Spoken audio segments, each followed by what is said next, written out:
नमस्कार, मैं अरुण कुमार पांडे। आप द न्यूज़वर्स देख रहे हैं। रोज की तरह आज भी अखबार की सुर्खियां, कुछ प्रमुख खबरें और अपनी बात को लेकर चर्चा के लिए आपके साथ बैठा हूं। आज 15 जनवरी है, दिन मंगलवार। कल मकर संक्रांति का दिन था। प्रयागराज महाकुंभ में कल 3.5 करोड़ लोगों ने डुबकी लगाई। पहले से भी ये उम्मीद थी। 45 दिन तक चलने वाले इस महाकुंभ में कल दूसरा दिन था और एक अनुमान है कि पूरे महाकुंभ में कोई 40 करोड़ से 50 करोड़ लोग डुबकी लगाएंगे। पूरी दुनिया में अब तो एक सबसे बड़ा मेला ही कहेंगे इसको, जो देखने को मिला है। अब इसी तरह से गंगा सागर में भी कल 40 लाख से अधिक लोगों ने डुबकियां लगाई। आज देश दुनिया के सभी अखबारों में सुर्खियां बनी हैं। मीडिया पर तो पूरे दिन महाकुंभ ही प्रमुख खबरें के रूप में परोसी जाती रही। फिर कुछ दिल्ली चुनाव की चर्चा कर दें। दिल्ली में 5 फरवरी को चुनाव हो रहा है और वहाँ अब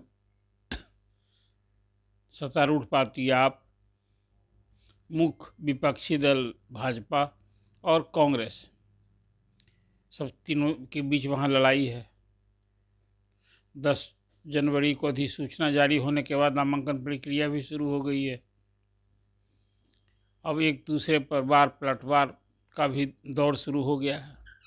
कल राहुल गांधी चुनावी अभियान में थे तो उन्होंने आप पर और बीजेपी पर जमकर निशाना साधा। वहीं अरविंद केजरीवाल कांग्रेस और बीजेपी के मिली भगत होने का आरोप लगा रहे हैं कि दोनों मिलकर चुनाव लड़ रहे हैं।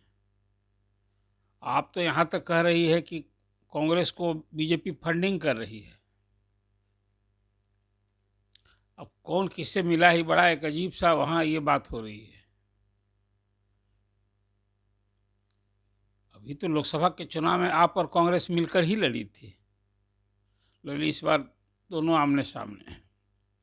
खैर, अभी ये माना जा रहा है कि इस चुनाव में, दिल्ली के चुनाव में, आपके लिए कांग्रेस से के अलग लड़ने से लड़ाई कड़ी हो गई है और फिर आपके लिए सत्ता में वापसी इस बार एक कठिन चुनौती बनी है। ये चर्चा थी। अब बिहार की चर्चा आपसे कर दें। बिहार में मकर संक्रांति की एक सियासत होती, आप सभी जानते हैं। कल कई जगह चूड़ा दही का भोज था। चिराग पासवान ने अपने पार्टी कार्यालय में चूड़ा दही का आयोजन किया था तो मुख्यमंत्री नीतीश कुमार शेड्यूल से पहले पहुंच गए। अब पार्टी ऑफिस में जिस समय पहुंचे उस समय चिराग पासवान अपने घर पर पूजा कर रहे थे। वो पहुंचे नहीं, उनकी अनुपस्थिति में ही मुख्यमंत्री पहुंच गए। खैर, वहाँ रामविलास पासवान जी की मूर्ति पर माल्यार्पण किया और फिर वहाँ से वो मंत्री रत्नेश सदा के यहाँ चले गए मुख्यमंत्री। वहाँ भी चूड़ा दही भोज का आयोजन था। इसी तरह से बीजेपी कार्यालय में, लालू प्रसाद के घर में, सब जगह कल चूड़ा दही का। कल एक दिलचस्प वाक्य तो हुआ। मीसा भारती ने कल फिर नीतीश कुमार के साथ आने की चर्चा कर दी और कहा कि चाचा भतीजा हैं, फिर दोनों साथ आ सकते हैं। राजनीति में थोड़े कोई अस्थाई दोस्ती और दुश्मनी होती है। फिर क्या था, उसी घर से तेज प्रताप ने कह दिया कि भाई नीतीश कुमार को तो हम अपने घर में घुसने ही नहीं देंगे आएंगे तो। अब दिन भर ही चर्चा होती रही। अभी दोनों भाई बहन के परस्पर विरोधी बयान को लेकर अब शाम को तेजस्वी यादव ने कह दिया, भाई राजद के तेजस्वी यादव तो भविष्य न है। अब तो उन्हीं के नाम और चेहरे पर चुनाव लड़ा जाना है, विधानसभा चुनाव। तो कल तो कह दिया कि नहीं, अब कोई खेला नहीं होगा, अब किसी के आने जाने का कोई सवाल नहीं है। अब चुनाव होगा और चुनाव में ही जनता जो फैसला करेगी वही फैसला होगा।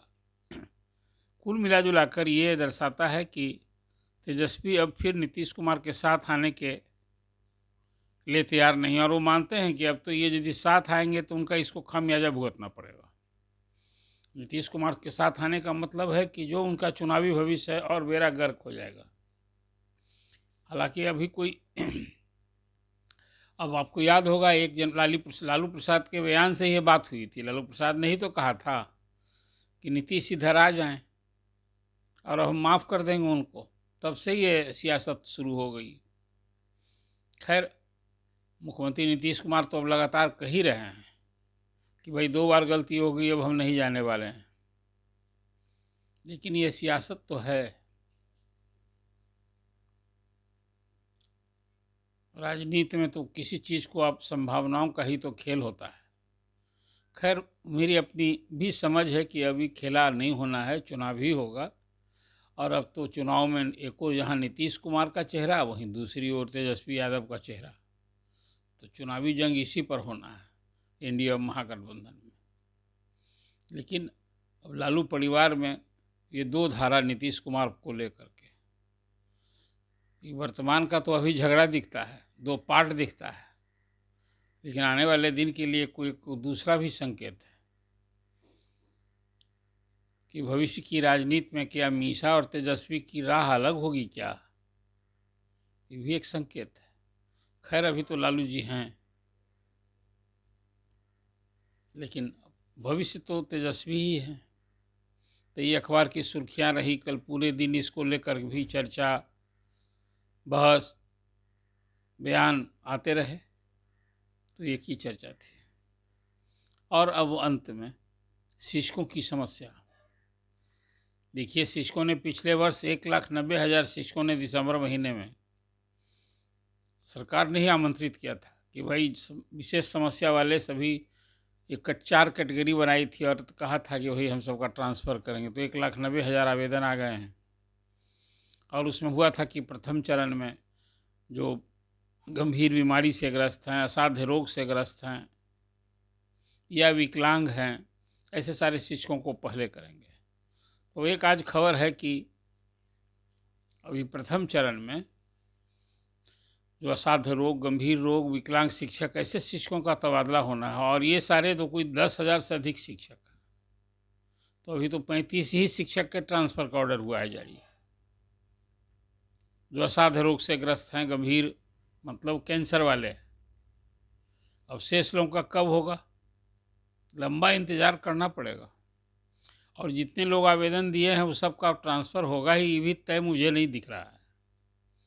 प्रारंभ से मैं फर्स्ट डे से ये कहता रहा हूँ कि इतने आवेदन आ गए हैं, अब सरकार के लिए इसको एक कोई ख़ास समय में इस सब का निष्पादन करना भी एक कठिन चुनौती है। तो आज जो विभाग के एस सिद्धार्थ ने जो बात कही है कि 10,000 से अधिक जो आवेदन हैं, गंभीर रोग, असाध्य रोग, विकलांग, ऐसे का, तो वो खुद ही सबका 1 to 1 आवेदन की जांच हो रही है वहाँ। और तब उसके हिसाब से ट्रांसफ़र ऑर्डर निकाले जा रहे हैं। तो इसका तो वो खुद देखेंगे। और शेष ट्रांसफ़र जितना कुछ होना है वो तो पहले से भी विभाग ने तय कर रखा है कि वो सारे आवेदन पर ट्रांसफ़र पर गो अहेड भी विभाग कह देगा। तो पोस्टिंग तो करनी है डीओ को, संबंधित डीओ को, कि जिन शिक्षकों का तबादला होगा जिला से बाहर जाएंगे तो वहाँ के डीओ जो हैं वो उनका स्कूल तय करेंगे। यह है भी कठिन। अब स्कूलों में वैकेंसी, विषयवार शिक्षक की ज़रूरत, सब कुछ ना देखा जाएगा। तो ये ट्रांसफ़र खास करके पहले ही हो गया था कि जो पुरुष शिक्षक हैं तबादला से संबंधित, उनका तो इंटर और मैट्रिक परीक्षा के बाद फरवरी में जो होने वाली है उसके बाद होगा। तो आज ये भी शिक्षकों के ऐच्छिक स्थानांतरण से संबंधित जो खबर है वो ये है कि अभी जो ऐच्छिक स्थानांतरण के इच्छुक शिक्षक हैं उनको लंबा इंतज़ार करना पड़ेगा। तो आज की कुछ प्रमुख खबर यही थी। आपको ये चर्चा कैसी लगी? आप लाइक कीजिए, द न्यूज़ वर्ड्स को सब्सक्राइब कीजिए। धन्यवाद।